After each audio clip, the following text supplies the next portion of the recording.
Movie की शुरुआत में लूमिस उसके रूममेट और उसके रूममेट की गर्लफ्रेंड को दिखाया जाता है जो एक गेम खेल रहे होते हैं। इस गेम का नाम होता है स्टे अलाइव। अब इनका प्लेयर जिस तरीके से मरता है ठीक किसी तरह से इन सब की भी मौत हो जाती है।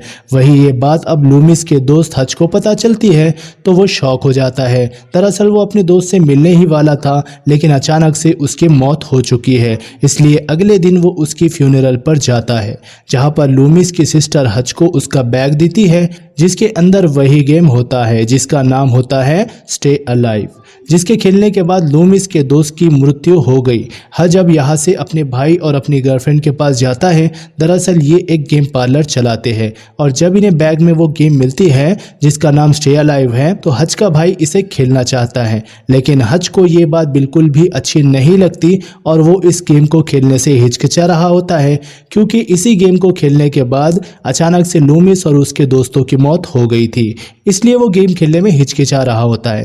दरअसल ये गेम अभी तक मार्केट में लॉन्च नहीं हुई थी। लूमिस को ये गेम किसी कंपनी ने टेस्ट के लिए दिया था और हज का भाई उसे गेम खेलने से मना लेता है और ये तय करते हैं कि अगले दिन ये गेम स्टार्ट करेंगे। ये पूरा का पूरा गेम का सेटअप हज के घर पर लगाते हैं जहां पर हज, उसकी गर्लफ्रेंड, हज का भाई और साथ ही यहाँ पर उनका एक दोस्त और एक लड़की जिसका नाम एबिगेल होता है जिससे हज लूमिस के फ्यूनरल पर मिला था, वो सब के सब खेलने के लिए आते हैं। यहाँ पर इनको इस गेम में हज का बॉस भी ज्वाइन करता है लेकिन वो ऑनलाइन खेल रहा होता है क्योंकि वो अपने ऑफिस में है और अब इनकी गेम स्टार्ट हो चुकी है जहां पर सबसे पहले इनके सामने एक पेज ओपन होता है जिस पर कुछ लिखा होता है द प्रेयर ऑफ एलिजाबेथ। दरअसल ये एलिजाबेथ की एक प्रेयर है। एलिजाबेथ आज से कई सौ सालों पहले एक ऐसी देवी थी जिसने कई लोगों को मार दिया था। कुछ लोग उसे विच भी कहते हैं और जब ये उस प्रेयर को पढ़ते हैं तो उन्हें गेम में एंट्री मिल जाती है, जिसके बाद हमें ऐसा लगता है कि इन सब के पीछे साय आकर खड़े हो गए हैं। अब क्योंकि इन्होंने एलिजाबेथ की प्रेयर को पढ़ा है इसलिए एलिजाबेथ की जो आत्मा होती है वो जिंदा हो जाती है और अब इन सबको ही उसे रोकना होगा और उसके सीक्रेट्स को बाहर लाना होगा, जिसके लिए इन सबको अपने अपने प्लेयर्स को अपनी अपनी जान बचानी होगी। इसलिए इस गेम का नाम होता है स्टे अलाइव। अब गेम के अंदर इनके कैरेक्टर्स एक टूटे फूटे पैलेस के सामने होते हैं जहां पर इनके सामने एक सेमेट्री होती है जिससे होकर इनके प्लेयर्स आगे गुजरते हैं और यहाँ पर इनका सामना ज़ॉम्बी गर्ल्स से होता है। इनके प्लेयर्स उनका सामना करते हुए यहाँ से आगे बढ़ जाते हैं जिस वजह से इन्हें कई ज़ॉम्बी गर्ल्स को मारना पड़ता है और इस सब के बाद एक टावर की तरफ ये लोग बढ़ते हैं, जबकि हज का बॉस जो कि इस गेम को अपने ऑफिस से खेल रहा है वो नीचे बेसमेंट की तरफ बढ़ जाता है और तभी उसे वहाँ पर एक रेड रोज दिखता है। उसे इंस्ट्रक्शन दी जाती है कि उसको इस रोज को उठाना होगा। वही हज की गर्लफ्रेंड अक्टूबर जिसने आत्माओं के ऊपर कई किताबें पढ़ी है वो बताती है कि रेड रोज की तरफ आत्माएं कभी भी नहीं आती और अब हज का बॉस ये सुनने के बाद उस रोज को उठाकर एक आत्मा की तरफ फेंकता है।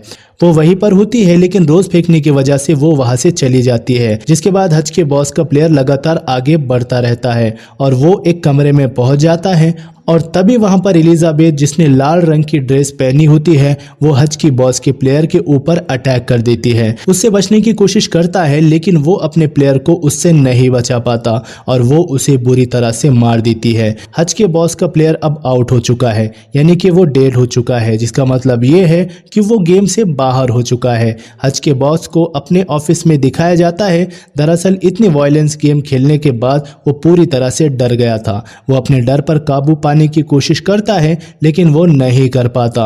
उसे अपने आसपास उसी तरह के साए दिखना शुरू हो जाते हैं तो वो तय करता है कि यहाँ से घर निकल जाएगा और जब वो दरवाजा बंद करके कॉरिडोर की तरफ बढ़ता है तभी उसे सामने एक साया दिखता है और इस बार वो हेलुसिनेट नहीं कर रहा था, ये सचमुच में कोई साया था जो उसके ऊपर हमला कर देता है और उसको जान से मार देता है। ठीक उसी तरह जिस तरह से गेम में उसके प्लेयर की मौत हुई थी और अगली सुबह जब हज ऑफिस आता है तो वो देखता है कि उसके बॉस की मौत हो चुकी है, ठीक उसी तरह से जिस तरह से उसके बॉस के प्लेयर की मौत गेम के अंदर हुई थी। उसे कुछ भी समझ में नहीं आता। यहाँ पर डिटेक्टिव होता है, वो हज से पूछताछ करता है, लेकिन हज उससे ज़्यादा कुछ नहीं बताता क्योंकि वो खुद भी इन चीज़ों को लेकर श्योर नहीं होता। लेकिन तब उसे एक बात तो समझ में आ चुकी होती है कि ये लोग जो मर रहे हैं इनका कनेक्शन कहीं ना कहीं स्टे अलाइव गेम से है, क्योंकि उसकी पहली दोस्त लूमिस की जिस तरह से गेम में मौत हुई थी ठीक उसी तरह से उसकी असली दुनिया में भी मौत हुई थी और उसके बॉस के साथ भी ऐसा ही हुआ है। हज जब वॉशरूम में जाता है तो उसकी आंख अपने आप ही वाइट हो जाती है और तभी शीशा टूट जाता है। हज के दोस्तों के साथ भी ऐसा ही कुछ हो रहा था जिन सब ने अभी तक इस गेम को खेला था। अब हज चाहता है कि कोई भी इस गेम को ना खेले, लेकिन हज का भाई उसकी बात नहीं मानता और वो गेम खेलना शुरू कर देता है। गेम के अंदर जितने भी मिरर होते हैं वो सबके सब टूट चुके होते हैं। यहाँ पर सिर्फ एक मिरर होता है जो टूटा नहीं होता। दरअसल एलिजाबेथ को मिरर पसंद नहीं थे, इसलिए जब भी उसकी प्रेजेंस आसपास होती थी तो सारे शीशे खुद ब खुद टूट जाते थे। अब हज के भाई को जो गेम के अंदर मिरर मिला होता है वो शाइनिंग सिल्वर का होता है, इसलिए वो नहीं टूटता। और जब वो उस मिरर में देखता है तो उसे पीछे से घोड़ा गाड़ी आते हुए दिखती है, जिससे वो डर जाता है और तभी गेम को पॉज कर देता है। दरअसल गेम के बाहर भी उसे घोड़ा गाड़ी की आवाज आ रही होती है। हज को दिखाया जाता है जो इन सब चीजों की इन्वेस्टिगेशन करना शुरू कर देता है। सबसे पहले अपने बॉस की पोस्टमार्टम रिपोर्ट देखता है, जिससे उसे पता चलता है कि उसके बॉस की बॉडी से सारा का सारा रक्त चूस लिया गया था और यहाँ पर उसकी गर्लफ्रेंड भी आ जाती है जिसमें एलिजाबेथ के ऊपर रिसर्च की होती है, उसके बारे में पढ़ा होता है और उसे पता चलता है कि गेम के अंदर जितनी भी चीजें हैं वो सब की सब एलिजाबेथ की जिंदगी से जुड़ी हुई है। एलिजाबेथ का खुद का एक पैलेस था, उसके पास एक घोड़ा गाड़ी थी जिस पर सवार होकर वो लोगों को मारा करती थी और उनकी डेड बॉडी से रक्त निकालकर अपने चेहरे पर डाला करती थी, क्योंकि उसका ऐसा मानना था कि ऐसा करने से वो हमेशा जवान रहेंगी। वो कभी भी अपना चेहरा शीशे के आगे नहीं देखती थी क्योंकि उसे बूढ़ा होना बिल्कुल भी पसंद नहीं था। और जब एलिजाबेथ को लोगों ने पकड़ा तो उसको उसी के पैलेस के टावर में हमेशा के लिए जिंदा ही बंद कर दिया गया। एलिजाबेथ ने सबको धमकी दी थी कि एक दिन वो वापस जरूर लौटकर आएंगी और जब भी वो लौटकर आएंगी तो वो किसी को भी नहीं छोड़ेंगी। हज की गर्लफ्रेंड कहती है कि मुझे लगता है कि गेम उसके वापस आने का जरिया है और हम सबको एक साथ रहना चाहिए, एक दूसरे की मदद करना चाहिए। लेकिन यहाँ पर उनके साथ हज का भाई नहीं होता। वो उसे कॉल भी करते हैं लेकिन उन्हें कुछ पता नहीं चलता और जब ये हज के घर की तरफ जाते हैं तो रास्ते में उन्हें हज के भाई की डेड बॉडी मिल जाती है। दरअसल उसे किसी घोड़ा गाड़ी ने कुचल दिया था और ये घोड़ा गाड़ी किसी और की नहीं बल्कि एलिजाबेथ की ही थी। और अब सब कुछ कंफर्म हो चुका है, यानी कि उन्हें जो मार रहा है वो कोई नहीं बल्कि खुद एलिजाबेथ है। वो लौटकर वापस आ चुकी है। अब यहाँ पर एक बार फिर से डिटेक्टिव आता है और वो हज से पूछताछ करना शुरू कर देता है और इस बार हज उसे गेम के बारे में सब कुछ सच सच बता देता है, लेकिन वो उसकी बातों पर यकीन नहीं करता।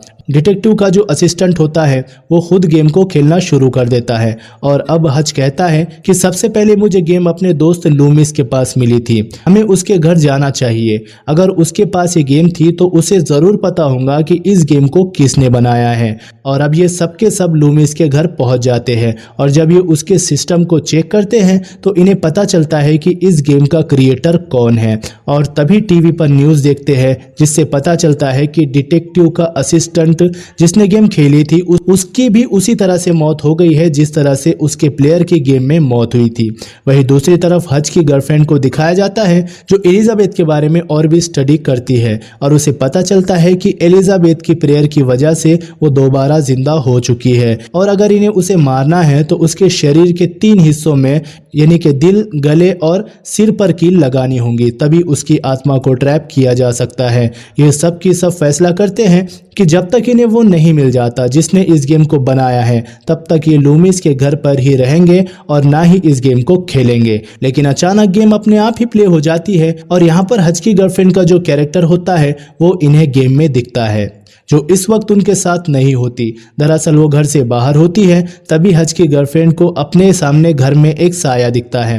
वो समझ जाती है कि ये एलिजाबेथ है। वो उसके शरीर में कील लगाने के लिए उसका पीछा करती है, लेकिन तभी उसका पैर एक ट्रैप में फंस जाता है। वो उल्टी लटक जाती है और जोर जोर से चिल्लाना शुरू कर देती है। हच और उसके साथी यहाँ पर पहुंच जाते हैं, लेकिन तब तक एलिजाबेथ उसे उसी तरह से मार देती है जिस तरह से उसका कैरेक्टर गेम में मारा होता है। और अब यहाँ पर सिर्फ 3 लोग बचे हैं, जिसमें हच, एबिगेल और इसका एक और साथी होता है। और अब हच का जो साथी होता है वो तय करता है कि वो वैन के अंदर गेम खेलेगा ताकि वो एलिजाबेथ का ध्यान भटका सके।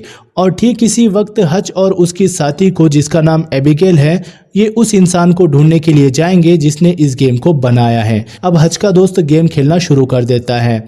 जब वो गेम खेलता है तो उसे एहसास होता है कि गेम के अंदर जो पैलेस है वो इस घर के पीछे है, जिस घर में इनका दोस्त रहा करता था। और ये बात वो हच और एबिगेल को बताता है। हच और एबिगेल उस घर के पीछे पहुंच जाते हैं और जब एबिगेल अंदर जाती है तो घर में वो कहीं खो जाती है। वो नीचे बेसमेंट में जाती है। वो समझ जाती है कि ये घर वही पैलेस है जो गेम के अंदर है। और जब एबिगेल एक कबर्ड का दरवाजा खोलती है तो उसे नीचे एक रास्ता मिलता है। वो उस रास्ते से नीचे जाती है जहां पर उसे एक डायरी मिलती है जो कि एलिजाबेथ की होती है। साथ ही यहाँ पर उसे एक सीजर्स भी मिलती है जिससे एलिजाबेथ सबको अपना शिकार बनाती है। दरअसल ये उसका टॉर्चर रूम होता है और इससे पहले कि वो यहाँ पर अपने दोस्त हच को बुलाती, यहाँ पर वही विच आ जाती है, यानी कि एलिजाबेथ, और वो उसे पकड़ लेती है। और ठीक ऐसे ही गेम के अंदर भी हो रहा होता है। गेम के अंदर भी एबिगेल को पकड़ लिया गया था, लेकिन उसका दोस्त वैन के अंदर गेम खेल रहा होता है। उसका प्लेयर इस जगह पर पहुंच जाता है और यहाँ पर रेड रोज फेंकता है, जिससे इस जगह से एलिजाबेथ की आत्मा चली जाती है। और असली दुनिया में भी ऐसा ही होता है।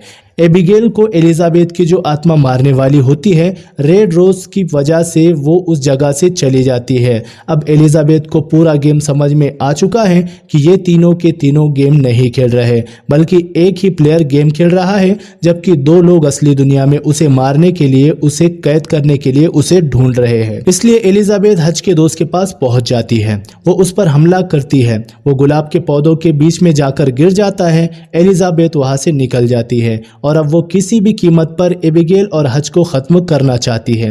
वही हच और एबिगेल वापस वैन के पास आ जाते हैं, जहां देखते हैं कि इनके दोस्त को उस विच ने, यानी कि एलिजाबेथ ने मार दिया है। ये 3 कील इकट्ठा करते हैं, साथ ही वहां से कुछ जंगली फूल भी तोड़ लेते हैं और अब ये टावर की तरफ बढ़ना शुरू कर देते हैं। लेकिन टावर तक पहुंचने के लिए उन्हें सिर्फ ग्रेवयार्ड को पार करना होगा, जहां पर ज़ॉम्बीज बच्चे हैं, यानी कि बच्चों की आत्माएं। लेकिन इनके पास जो जंगली गुलाब के फूल होते हैं, ये उस जगह पर फेंक देते हैं, जिस वजह से वो आत्माएं इनके आसपास नहीं आती। हालांकि एलिजाबेथ इनका पीछा करने, इन्हें रोकने की कोशिश करती है, लेकिन वो टावर के गेट तक पहुंच जाते हैं। सबसे पहले हच टावर के गेट के अंदर जाता है और तभी गेट अपने आप ही बंद हो जाता है, जिससे इन दोनों को समझ में आ जाता है कि एलिजाबेथ का अगला शिकार और कोई नहीं बल्कि एबिगेल है। और वो हच से कहती है कि तुम्हें ऊपर जाना होगा, जहां पर ताबूत है जिसके अंदर एलिजाबेथ की बॉडी है, तुम्हें उसे खत्म करना होगा। हच जल्दी से टावर के ऊपर जाता है, जहां पर उसे वो ताबूत मिल भी जाता है जिसके अंदर एलिजाबेथ की बॉडी है। वो उस ताबूत को निकालता है और उसकी बॉडी में कील लगाना शुरू करता है। वही एलिजाबेथ की आत्मा ने एबिगेल को पकड़ लिया होता है और इससे पहले कि वो उसे मारती, वहां हच एलिजाबेथ की बॉडी में 3 कीले लगा चुका होता है, जिससे एलिजाबेथ की आत्मा एबिगेल को छोड़कर वापस अपनी बॉडी में कैद हो जाती है। और अब उसे हच पर बहुत ज्यादा गुस्सा आता है। वो उस पर हमला करने के लिए आगे बढ़ती है। तभी हच को याद आता है कि एलिजाबेथ अपना चेहरा कभी भी नहीं देखना चाहती थी, इसलिए उसके पास जो लैपटॉप होता है वो एलिजाबेथ की तरफ कर देता है, जिससे वो अपने चेहरे का रिफ्लेक्शन देखती है और पूरी तरह से अपना आपा खो बैठती है। और इसी बात का फायदा उठाकर हच इस जगह पर आग लगा देता है, लेकिन खुद भी वो यहाँ पर फंस चुका होता है, क्योंकि बाहर जो गेट होता है वो बंद है। और तभी वहां पर हच का दोस्त और एबिगेल भी आ जाती है। दरअसल हच का दोस्त अब भी जिंदा होता है, क्योंकि गुलाब के पौधों के बीच में गिरा था, इसलिए एलिजाबेथ उसे घायल करके वहां से निकल गई थी। और अब हच का दोस्त और एबिगेल दोनों मिलकर हच को टावर से सही सलामत बाहर निकाल लेते हैं और इस तरह से इन तीनों की जान बच जाती है और वही एलिजाबेथ का खात्मा हो जाता है। और तभी सीन चेंज होता है और हम एक स्टोर को देखते हैं, जहां पर स्टे अलाइव लाइफ की बहुत सारी कॉपीज रखी हुई होती है, यानी कि ये गेम अब पूरी दुनिया में फैल चुका है। एक ग्रुप इस गेम को खेलने की तैयारी करता है और सबसे पहले वो एलिजाबेथ की प्रेयर को पढ़ता है, जिस तरह से हच और उसके दोस्तों ने गेम खेलने से पहले पढ़ी थी, और तभी हमें टावर के ऊपर एलिजाबेथ को दिखाया जाता है। यानी कि ये सिलसिला अभी ख़त्म नहीं हुआ। इसी के साथ ये कहानी, ये फिल्म यहीं पर ख़त्म हो जाती है। तो दोस्तों, आशा करता हूँ कि ये मूवी आपको अच्छी लगी है। अगर आपको वीडियो अच्छी लगी है तो वीडियो को लाइक कर देना।